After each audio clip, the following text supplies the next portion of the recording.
Vamos continuar o nosso estudo desse livro maravilhoso de Daniel, capítulos hoje 5 e 6.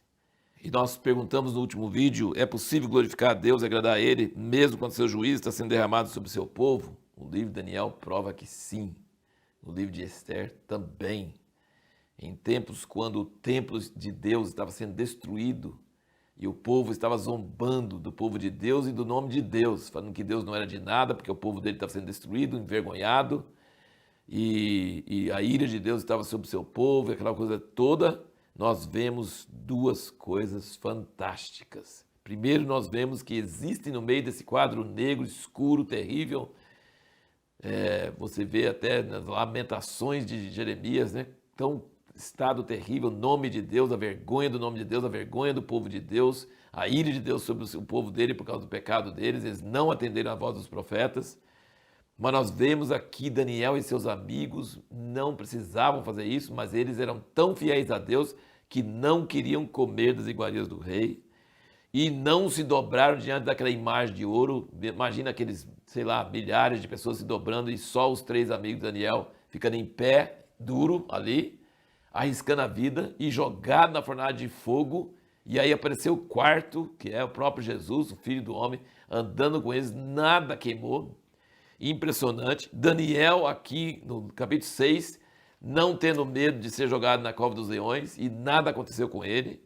Nós vemos Mordecai que não se dobrou diante de Amã lá no livro de Esther. E nós vemos os cristãos na igreja primitiva lá em Roma, eles eram jogados aos leões e às feras e consumidos em público para o entretenimento da sociedade romana. E nós vemos no Apocalipse 12 que isso vai acontecer de novo, que servos de Deus vão morrer porque creem em Deus e não arredam o pé.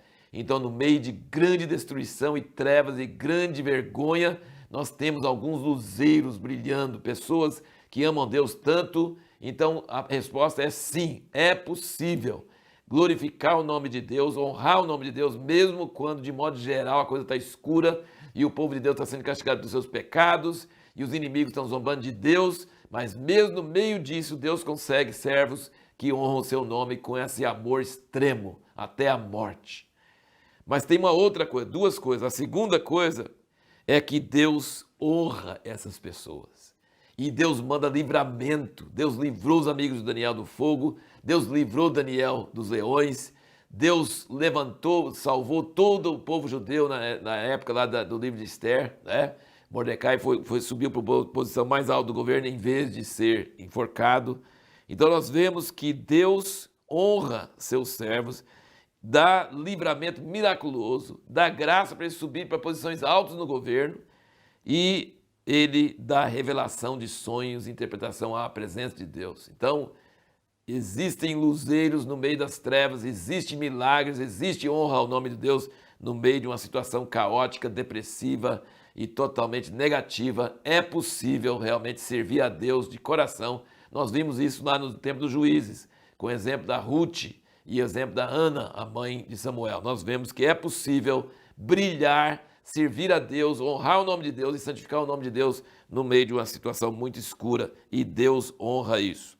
Uma outra coisa interessante de notar aqui é que há uma ênfase muito grande, tanto em Daniel como em Esdras e Neemias, sobre os vasos da casa de Deus. Você vai lembrar que aí no capítulo 1 de Daniel, no versículo 2 do capítulo 1, ele diz: o Senhor ainda entregou nas mãos de Joaquim, rei de Judá, e uma parte dos vasos da casa de Deus, e ele nos levou para a terra de Sinar, para a casa do seu Deus, e os pôs na casa do tesouro de seu Deus. Então Deus entregou nas mãos de Nabucodonosor, o rei da Babilônia, os vasos da sua casa. Você percebe que não se fala mais em outra coisa.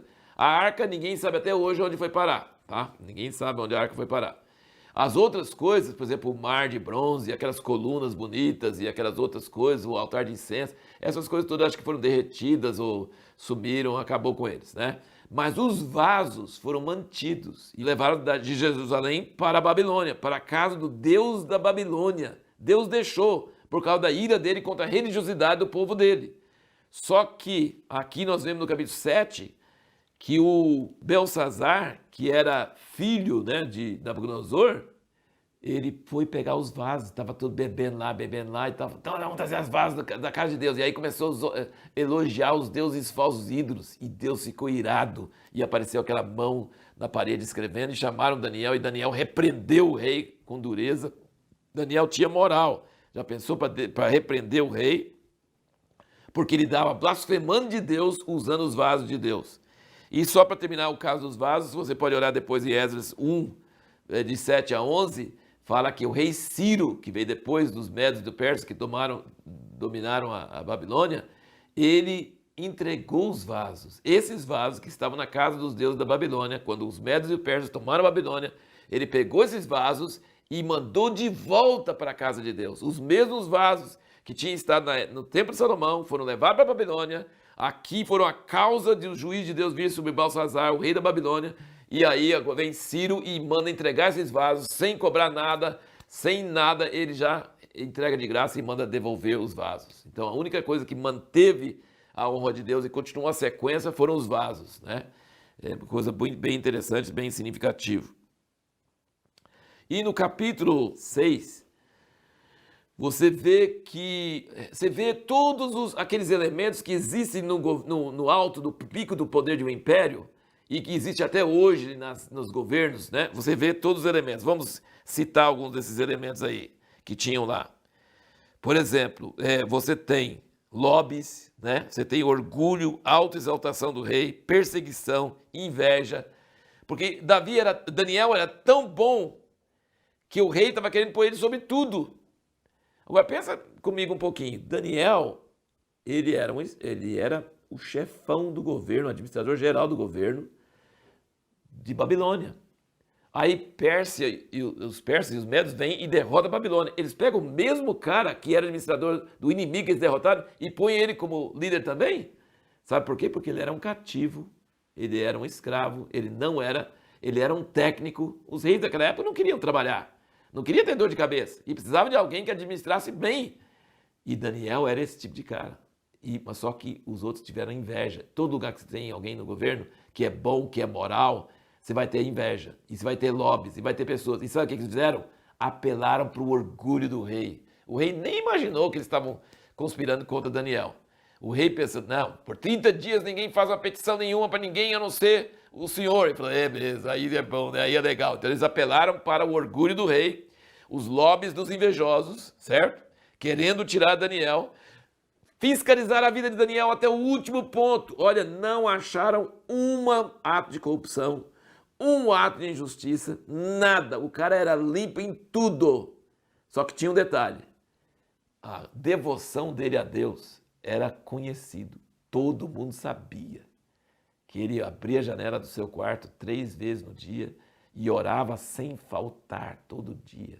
Pensa com você. Daniel está no topo do governo. Ele tem todos os privilégios, ele tem todo o poder. Ele não dá valor em nada disso. Para ele, Jerusalém, a cidade de Deus é que tem valor. E ele não ora com a janela fechada. Meio perigoso, né? Então, eu vou orar escondido, vou fechar a janela só esses 30 dias, né? Não. Ele abria a janela, porque era isso que Salomão tinha orado. Se orarem nessa direção, ele abria a janela e orava. Então, a devoção dele era conhecida de todo mundo, e a devoção dele e a honestidade e a limpeza de caráter também era conhecida. As duas coisas vão juntas, só que tem uma outra coisa que vai junto, que eles não contavam. Quando você tem devoção extrema, e você tem honestidade extrema e santidade extrema, o que você tem também? Livramento de Deus. Deus fechou a boca dos leões.